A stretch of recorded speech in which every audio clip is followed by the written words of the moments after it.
दोस्तों NEET UG की परीक्षा आने वाली है और सच बताएं तो टेंशन पेपर से ज्यादा रिजल्ट की होगी। दिमाग में एक ही सवाल घूम रहा होगा कि अगर 600 अंक नहीं आए तो क्या होगा, अगर रैंक 15,000, 20,000 या 30,000 चली गई तो फिर क्या होगा, क्या एमबीबीएस में एडमिशन नहीं मिलेगा। तो सबसे पहले एक बात आप समझ लीजिए कि कम स्कोर का मतलब डॉक्टर बनने का सपना खत्म होना नहीं होता है। हाँ, आपको एम्स दिल्ली नहीं मिलेगा, टॉप बड़े नाम वाले कॉलेज शायद न मिले, लेकिन देश में कई ऐसे सरकारी मेडिकल कॉलेज हैं जहां मध्यम रैंक पर भी एडमिशन हो जाता है और फीस भी बहुत ज़्यादा नहीं होती। तो आज हम इस वीडियो में आराम से समझेंगे कि किस रैंक तक सीट गई, फीस कितनी है, एमबीबीएस के अलावा कौन कौन से कोर्स चलते हैं और अगर स्कोर कम आया तो काउंसलिंग कैसे करनी है। सबसे पहले एक जरूरी बात, नीट में सिर्फ नंबर नहीं रैंक महत्वपूर्ण है। अगर आपकी रैंक 10,000 के अंदर है तो निश्चित रूप से सरकारी विकल्प मिलते हैं। 15 से 20,000 रैंक पर भी मजबूत संभावना रहती है। 25 से 35,000 रैंक पर कुछ राज्यों और नॉर्थ सीट्स में मौका बन सकता है,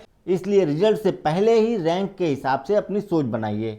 इसी को ध्यान में रखते हुए आज हम आपको देश के ऐसे 5 मेडिकल कॉलेज बताने वाले हैं जहां कम यूनिट स्कोर में भी एडमिशन हो जाता है और यहां बहुत मामूली फीस होती है। तो चलिए जानते हैं पहले ऐसे ही मेडिकल कॉलेज के बारे में। हमने नंबर 1 पर रखा है government medical college Akola Maharashtra को। यहाँ एमबीबीएस की फीस लगभग 1 लाख से 1.3 लाख रुपए प्रतिवर्ष है और पूरा कोर्स लगभग 6 से 8 लाख रुपए में पूरा हो जाता है। पिछली काउंसलिंग में जनरल कैटेगरी की सीट लगभग 13,000 से 19,000 रैंक के बीच बंद हुई थी। ओबीसी में लगभग 15 से 20,000 रैंक तक गई थी और आरक्षित वर्ग में इससे नीचे रैंक पर भी सीट मिली। यहाँ एमबीबीएस के अलावा एमडी, एमएस, कुछ पोस्ट ग्रेजुएट डिप्लोमा और नर्सिंग प्रोग्राम चलते हैं। अगर आपकी रैंक 15 से 18,000 के आसपास है तो यह एक रियलिस्टिक विकल्प है। दूसरे नंबर पर हमने रखा है government medical college Jalgaon Maharashtra को। यहाँ फीस लगभग 1 लाख से 1.2 लाख रुपए प्रतिवर्ष होती है। पिछली बार जनरल रैंक लगभग 14,000 से 25,000 के बीच बंद हुई थी। यहाँ एमबीबीएस के अलावा कुछ एमडी और एमएस ब्रांच, बीएससी नर्सिंग और पैरा मेडिकल कोर्स उपलब्ध हैं। अगर आपकी रैंक 20,000 के आसपास है तो इसे अपनी चॉइस लिस्ट में जरूर रखें। दोस्तों तीसरा कॉलेज है government medical college Ambikapur Chhattisgarh. यहाँ फीस काफ़ी कम है, लगभग 40,000 से 60,000 रुपये प्रतिवर्ष होती है और पूरा एमबीबीएस लगभग 3 से 4 लाख रुपए में कंप्लीट हो जाता है। पिछली ऑल इंडिया कोटा काउंसलिंग में लगभग 20,000 से 35,000 रैंक तक सीट गई थी।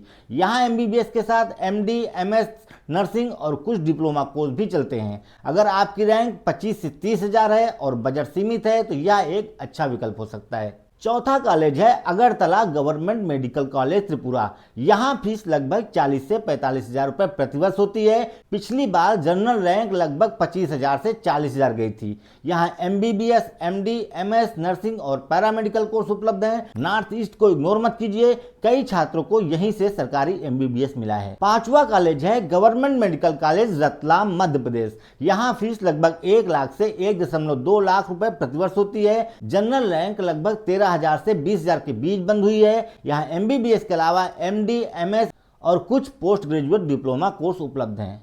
अब आते हैं सबसे महत्वपूर्ण बात पर और वो है काउंसलिंग। अगर आपकी रैंक 15 से 20,000 है तो महाराष्ट्र और मध्य प्रदेश जैसे विकल्प देखें। अगर 25 से 30,000 है तो छत्तीसगढ़ और नॉर्थ ईस्ट जरूर जोड़ें।